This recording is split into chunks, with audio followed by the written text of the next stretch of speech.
നമ്മൾ ഇന്ന് എടുക്കാൻ പോകുന്നത് പാർട്ട് 2 ആണ്. അതായത് ഇന്നലെ പണി വൃത്തിയാക്കിയായിരുന്നു, അതിൻ്റെ ബാക്കിയാണ് നമ്മൾ ഇന്നെടുക്കാൻ പോകുന്നത്. കണ്ടല്ലോ, ഈ ചട്ടിക്കകത്ത് അമ്പലാക്കിയിട്ടുണ്ട്. പക്ഷേ ഇത് കുറച്ച് നല്ല മണ്ണോട് ഇട്ടുകൊണ്ടിരുന്നു, കുറച്ച് വേസ്റ്റൊക്കെ പൊന്തും.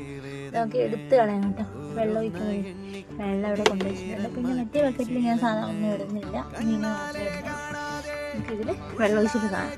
വെള്ളം ഒഴിച്ച് കേട്ടോ, വെള്ളം ഒഴിച്ച് പക്ഷേ കുറച്ച് പൊടിയൊക്കെ ഉണ്ട്, അതിനെ റിമൂവ് ചെയ്താണ്. പിന്നെ ഇതിൽ ഞാൻ പ്രത്യേകിച്ച് വെള്ളം മാത്രമേ ഒഴിച്ചിട്ടുള്ളൂ, വേറെ ഒന്നും വെച്ചിട്ടൊന്നുമില്ല. അങ്ങനെ ക്ലിയറായിട്ട് വന്നില്ല. ഇതിൻ്റെ പേരൊന്നും എനിക്കറിഞ്ഞൂടാ, കാരണം ഇതിന് തീറ്റ കൊടുക്കുമ്പോൾ എനിക്കറിഞ്ഞൂടാ. നമുക്ക് ഇതിനകത്ത് ഇട്ടിട്ട് കാണാൻ പറ്റും. വെള്ളമൊക്കെ തേങ്ങി നല്ല നമ്മുടെ ഇവരെ മാത്രമേ ഇതിനകത്ത് ഇട്ടിട്ടുള്ളൂ കേട്ടോ. 4 പേര് മാത്രമേ ഇട്ടിട്ടുള്ളൂ, അവരുടെ ജോഡികളെ മാത്രം. ആ ക്യാരി ഞാൻ ഇത് ഇട്ടിട്ടില്ല, കാരണം ഇവരെല്ലാം കൂടെ കച്ചറാക്കിയിട്ട് ബ്രീഡാണ് തിന്നുമ്പോൾ എല്ലാം തിന്നുകളയും. അത് ഞാൻ ഇവരെ മാത്രം ഇട്ടിട്ടുണ്ട്. വിലയൊക്കെ സെറ്റായി വന്നു, വെള്ളമെല്ലാം ക്ലിയറായി എല്ലാവരും കാണാൻ പറ്റുന്നുണ്ട്. ഇപ്പോൾ സെറ്റായിട്ടുണ്ട്. ബാക്കിയുള്ളവർ രീതി തന്നെ ഇട്ട് കൊടുക്കുന്നത് കേട്ടോ. ഇത് അതിന് കുറച്ച് അസോള സാധനങ്ങൾ വെച്ചു നമ്മുടെ